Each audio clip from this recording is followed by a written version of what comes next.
여러분은 쉬운 사람이신가요? 아니면 어려운 사람이신가요?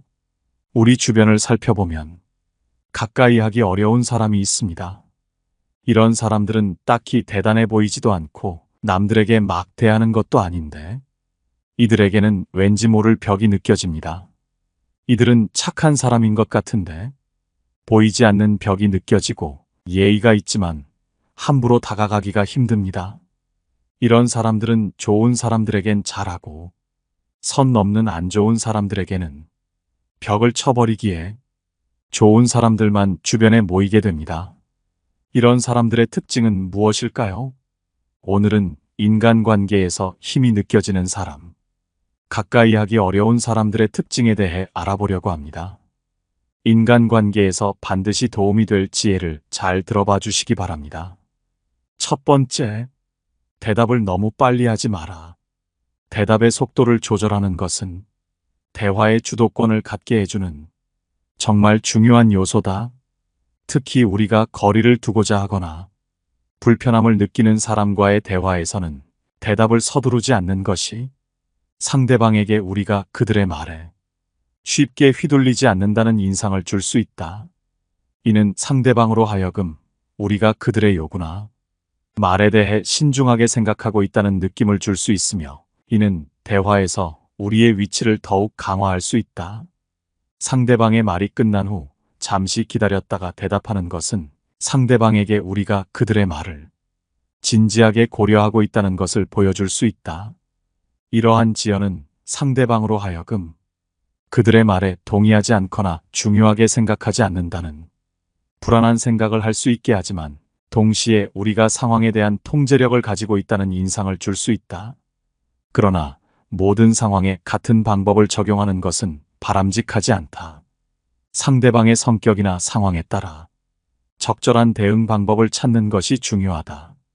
때로는 몇 초의 뜸 들이기만으로도 대화의 질을 높이는 데 도움이 될 수 있다. 따라서 대화에서의 타이밍과 뜸을 들이는 것은 상황에 따라 유연하게 조절되어야 한다. 이러한 대화의 기술은 우리가 상대방과의 관계에서 더욱 성숙하고 통제력 있는 자세를 취할 수 있게 해준다. 대화에서 잠시 멈추고 생각하는 것은 우리가 상대방의 말을 진지하게 고려하고 있음을 보여주는 것뿐만 아니라 우리 자신의 생각과 원칙을 확고히 지키고 있다는 것을 상대방에게 알릴 수 있는 방법이다. 이는 우리가 상대방과의 대화에서 더욱 자신감 있고 주도적인 역할을 할 수 있게 해준다. 두 번째, 천천히 낮은 목소리로 말한다. 우리 주변엔 피하고 싶으나 피할 수 없는 사람들이 있다. 이들로부터 자신을 보호하고 거리를 유지하기 위해선 여유 있는 태도를 보여야 한다. 이러한 준비된 자세는 마치 보이지 않는 벽을 세우는 것과 같다.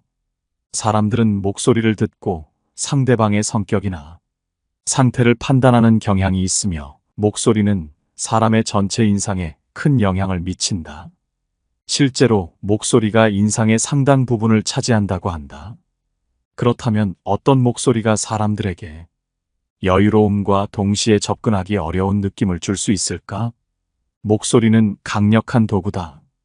이를 통해 자신의 의도와 감정, 그리고 자신을 상대방에게 어떻게 보이게 할 것인지 결정할 수 있다. 일반적으로 빠르게 말하는 것은 긴장과 불안을 나타내는 행동이다. 빠르게 말하면 상대방은 여러분을 쉽게 흔들리는 불안정한 사람으로 인식할 수 있다. 반면 천천히 말하면 여유와 자신감이 느껴진다. 과학적 연구에 따르면 낮은 목소리는 권력, 자신감, 그리고 성숙함을 상징한다. 믿음직하고 강인한 인상을 준다. 그래서 많은 정치인이나 CEO들은 낮은 목소리를 통해 자신의 위상을 드러낸다. 천천히, 그리고 낮은 목소리로 말하면 자연스럽게 여유로운 태도가 따라온다. 이러한 여유로운 태도는 쉽게 굴복하지 않는 사람으로 인식하게 하여 마치 보이지 않는 방패와 같은 역할을 한다. 비록 의도하지 않았다 해도 천천히 말하는 습관은 비밀스러움을 자아내며 사람들이 상대방 말 뒤에 숨겨진 의미나 감정을 알고 싶어 하게 만든다. 그러나 동시에 그 비밀을 풀어보려는 노력은 상대방에게 벽을 느끼게 만드는 효과를 가져온다. 이처럼 목소리의 힘을 이해하고 적절히 활용함으로써 우리는 상대방과의 관계에서 우위를 점할 수 있으며 자신의 의견과 생각을 효과적으로 전달할 수 있다. 목소리를 통해 자신의 인격과 태도를 표현하고 상대방에게 긍정적인 인상을 남길 수 있는 것이다. 구체적인 방법은 두 가지가 있는데 첫 번째는 의도적인 속도 조절이다. 천천히 말하는 것은 의도적인 노력을 필요로 한다. 마치 고요한 물속을 유유히 헤엄치는 물고기처럼 우리는 말의 속도를 조절해야 한다. 낮은 목소리를 내기 위해선 깊게 숨을 들이쉬고 그 숨을 천천히 내뱉으며 발성 연습을 해야 한다. 문장을 읽을 때는 한 단어씩 천천히 발음하며 평소 대화보다 조금 더 느리게 말하는데 주력해야 한다. 이 과정에서 자신의 목소리를 녹음하여 들어보는 것이 도움이 될 수 있다. 이러한 연습을 통해 우리는 말하는 속도를 조절하는 기술을 향상시킬 수 있다. 천천히 말하는 것은 단순히 속도를 늦추는 것 이상의 의미를 지닌다. 두 번째는 말에 감정을 담지 않는다는 것이다. 남들에게 어려운 사람이 되기 위해서는 말할 때 감정을 담지 않는 것이 좋다. 천천히 낮은 목소리로 말함으로써 감정을 표현하기보다는 숨기는 것이 바람직하다. 감정을 중립적으로 혹은 차분하게 표현하면 상대방에게 벽을 느끼게 할 수 있으며 이는 상대방이 나의 내면을 추측하기 어렵게 만들어 가까이 하기 어렵게 한다. 이러한 방식으로 말하는 것은 상대방과의 거리를 유지하고 자신의 감정을 보호하는 방법이 될 수 있다. 감정을 너무 쉽게 드러내지 않음으로써 우리는 더 신중하고 균형 잡힌 대화를 이끌어낼 수 있다. 이는 상대방으로 하여금 우리의 말에 더 집중하게 만들며 대화의 질을 높일 수 있는 방법이다. 감정을 담지 않고 말하는 것은 의사소통에서 중요한 역할을 할 수 있음을 명심하라. 세 번째, 바른 자세를 취한다. 우리는 종종 신체의 자세가 우리의 정신 상태와 밀접한 관계를 맺고 있음을 간과한다. 일상에서 무심코 취하는 자세는 주변에 강력한 메시지를 전달하며 이중 바른 자세는 가장 명확한 신호를 보낸다. 바른 자세는 단순히 신체의 배치가 아니라 스스로를 강화하고 타인에게 경계를 설정하는 방법이다. 몸을 굽혀 고개를 숙이는 것은 불안과 부족함의 상징이나 바른 자세는 자신감과 권위의 표현이다. 상대방은 대화 중 우리의 몸짓과 표정에 의식적이든 무의식적이든 반응하여 바른 자세는 우리가 안정적이고 단호한 인상을 준다. 어떠한 위치에서든 바른 자세는 리더십과 권위가 있는 인물로 인식되게 하며 이는 부당한 대우를 받지 않도록 경고하는 역할을 한다.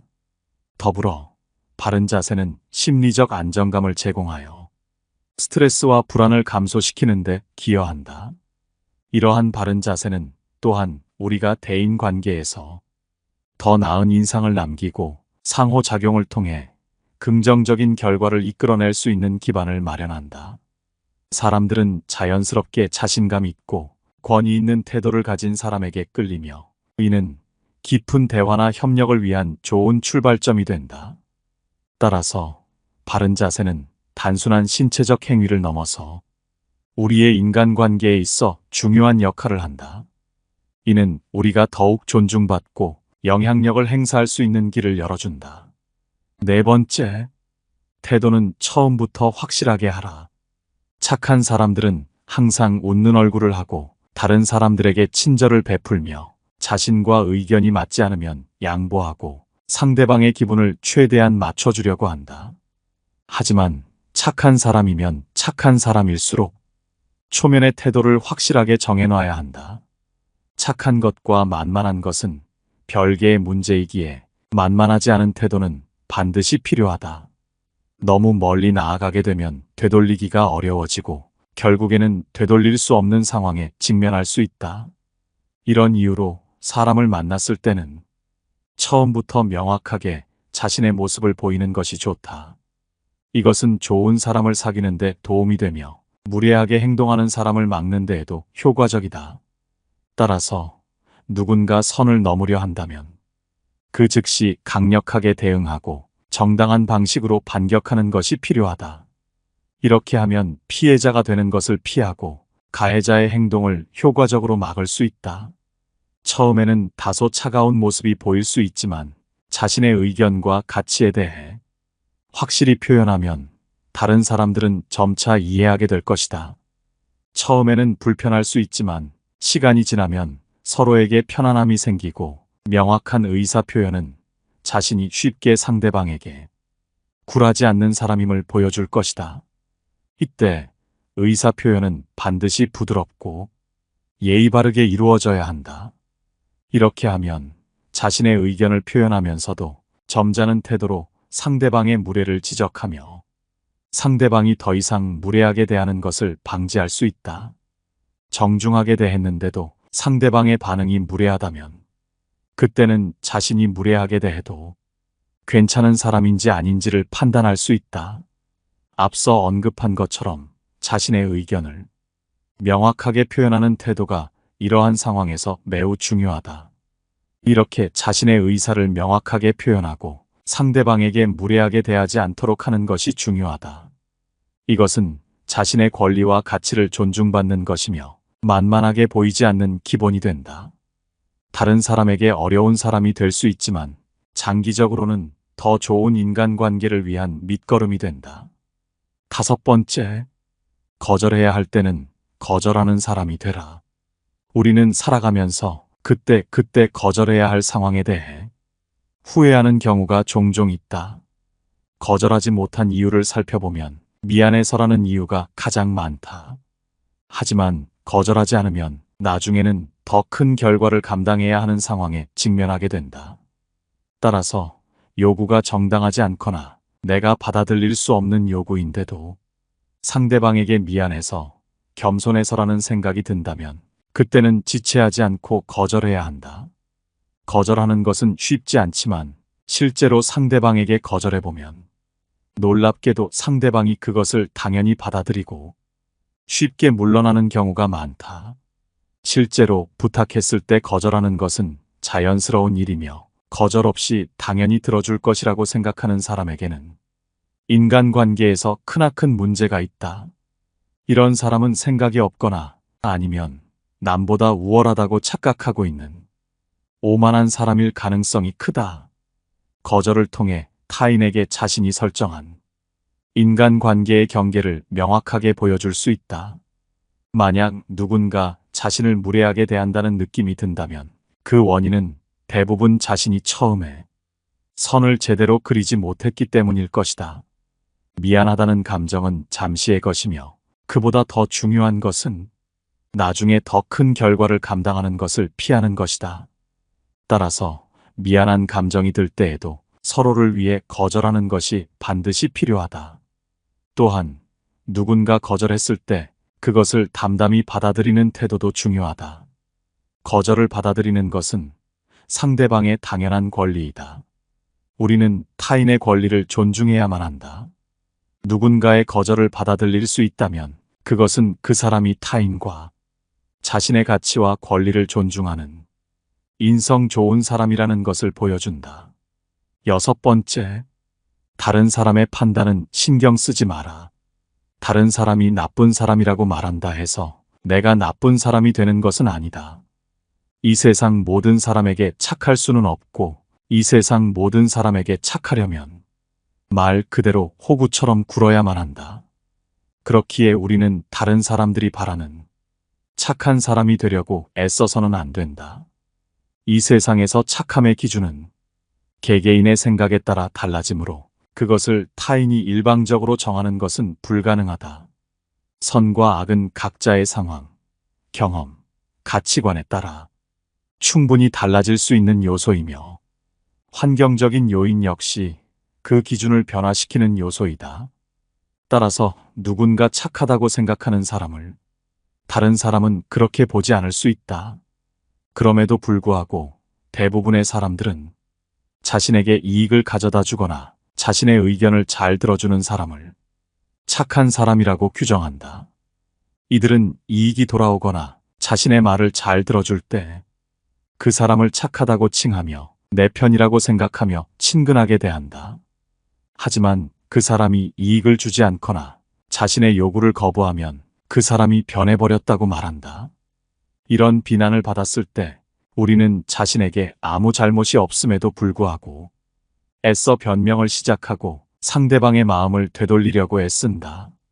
그러나 우리는 자신을 착한 사람으로 보여지기를 원하기보다는 그 진정한 착함이 무엇인지에 대해 깊이 고민해야 한다. 착함은 남에게 피해를 주지 않으며 자신의 말이나 행동으로 상대방이 상처받지 않을까 스스로 생각하고 고민하는 것만으로도 이미 착한 사람일 가능성이 높다. 그러나 대부분의 사람들이 원하는 착함은 자신에게 순응하고 이익을 주는 사람을 말하는 것이다. 따라서 나를 착하다고 인식하는 기준은 오직 상대방의 기준에 따른 것이다. 그러므로 남에게 착한 사람이란 평가를 받기 위해 타인의 말을 모두 받아들이지 않아도 된다. 만일 떳떳하지 못한 요구를 해오는 사람이라면 가차없이 그 요구를 거부하라. 남에게 인정받기 위해 매달리기보다는 자신을 이용하려는 타인을 거부하는 것이 옳다. 7번째, 다른 사람에게 어려운 사람이 되라. 아무리 착한 사람이어도 쉽게 다가오는 사람이 되는 것은 피하라. 쉬워 보인다는 것은 절대 좋은 것이 아니다. 인간관계에서는 타인에게 쉬운 사람보다는 약간 어려운 사람이 되는 것이 좋다.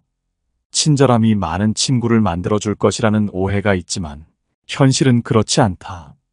친절한 사람들은 진정한 친구보다는 자신을 이용하려는 사람들을 더 자주 만나게 된다. 자신을 무례하게 대하는 사람에게 말하지 못하는 사람들은 결국 우울증, 불면증, 고립감에 시달리게 된다. 인간관계에서 계속해서 문제를 겪는 가장 큰 이유는 경계가 없는 친절함 때문이다. 상대방이 무례하게 대하는 원인은 처음에는 상대방에게 있을 수 있지만 계속해서 무례하게 대한다면 그 원인은 오히려 자신에게 있을 수 있다.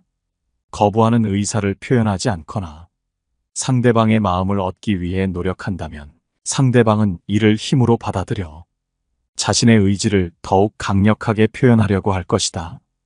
당연히 상대방과의 관계를 유지하고 싶어서 상대방의 행동을 참고 노력하더라도 큰 성과를 얻지 못한다면 태도를 바꾸는 것이 좋다.